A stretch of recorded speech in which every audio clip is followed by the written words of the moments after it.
நாடாளுமன்ற தேர்தல் வருகிற போதும், மேலவை உறுப்பினர் வருகின்ற போதும் 4 பேர் பரிந்துரை செய்கிற போது நானும் ஒருவனாக இருந்து அந்த பரிந்துரை செய்திருக்கிறேன். அதெல்லாம் பத்திரிகையாளருக்கு தெரியும்.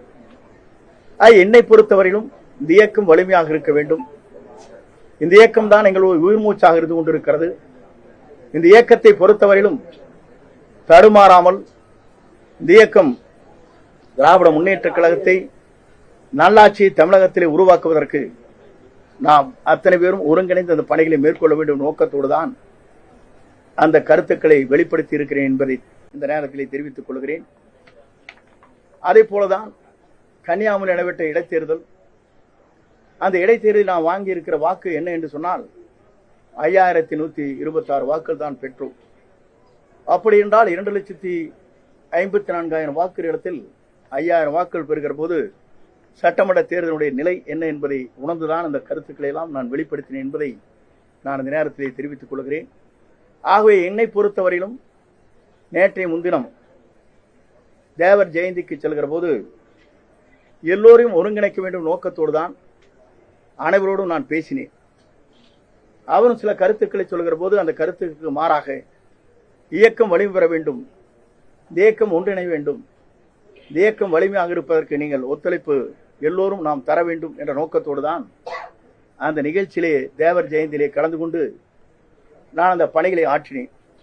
அந்த பணிகளை ஆற்றுகிற போது தேவர் ஜெயந்தியிலே சென்று தேவருக்கு மரியாதை செலுத்தி தேம திருமகனாருடைய அந்த பூஜையிலே கலந்து கொண்டு எனக்கு கிடைத்த பரிசு தான் எனது இயக்கத்திலிருந்து நீக்கப்பட்டிருக்கிறது என்பதை நான் இந்த நேரத்திலே தெரிவித்துக் கொள்கிறேன்.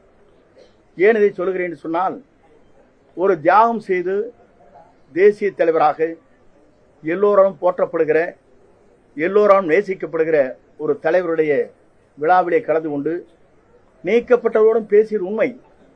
நீங்களும் இந்த இயக்கத்திலே வலிமை சேர்ப்பதற்கு நீங்களும் ஒத்துழைப்பு தர வேண்டும் என்று அவரிடத்திலே நாங்கள் பேசியிருக்கிறேன். நான் அதை மறுக்கவில்லை. ஆனால் இன்றைய நிலையிலே அவர் சொல்வது திராவிட முன்னேற்ற கழகத்திற்கு நான் உறுதுணையாக இருப்பதாக ஒரு கருத்துக்களை வெளிப்படுத்தி இருக்கிறார். பி சொல்லியிருக்கார். அவர் கருத்து சொல்லுவது பி யார் என்பதை நாடு அறியும். இன்றைக்கு கொடநாடு வழக்கு என்பது நாம் ஏன் இன்று வரையிலும் குரல் கொடுக்கவில்லை? நான் சாதாரண பொறுப்பாளர், இந்த இயக்கத்தை வளர்த்தவர், நாம் தெய்வமாக நேசிக்கப்பட்டவர். அம்மாவுடைய இல்லத்திலே நடைபெற்ற நிகழ்ச்சி, பல்வேறு கொலைகள் நடைபெற்றிருக்கிறது, 3-4 கொலைகள்.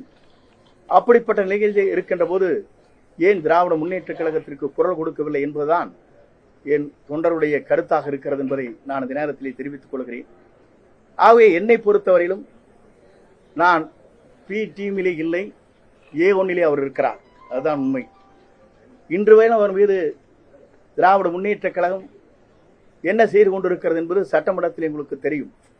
சட்டமன்ற வரலாற்றில் துணைத் தலைவராக OPS இருக்கின்ற போது அவரை நீக்க வேண்டும் என்று தீர்மானத்தை நிறைவேற்றி கொடுக்கின்ற போது முதலமைச்சரை எழுந்து இதற்கான கருத்துக்களை சட்டப்பேரவை தலைவர்கள் விரைந்து எடுக்க வேண்டும் என்று சொன்னவுடன் 10 நிமிடத்தில் சட்டப்பேரவை தலைவர் அவர்கள் அதை அறிவித்தார் என்பதும் நாடறியும்.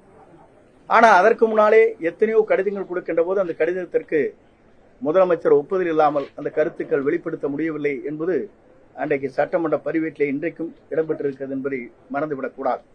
அவன் A1 அவர் இருக்கிறார், பி டீமாக நாங்கள் இல்லை, A1 அவர் செயல்பட்டுக் கொண்டிருக்கிறார் என்பதை நான் பதிவு செய்ய விரும்புகிறேன்.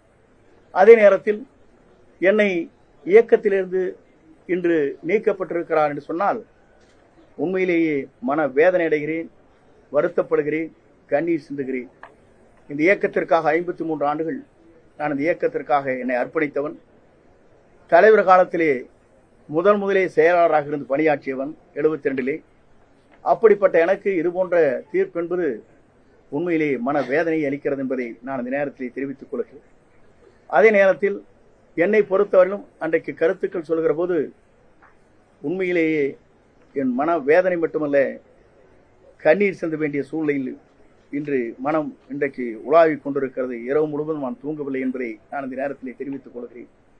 ஏன் இதை சொல்கிறேன் சொன்னால், ஒரு மனிதன் 53 ஆண்டு காலம் இவருக்கு முன்னாலே இவர் பொறுப்பிற்கு வருவதற்கு முன்னாலே புரட்சித் தலைவரால் 72லிருந்து 77, 70, 80, 84 வரையிலும் நான் சட்டமன்ற உறுப்பினராக, மாவட்ட செயலராக பல்வேறு பொறுப்பிலிருந்து பணியாற்றி இருக்கிறேன்.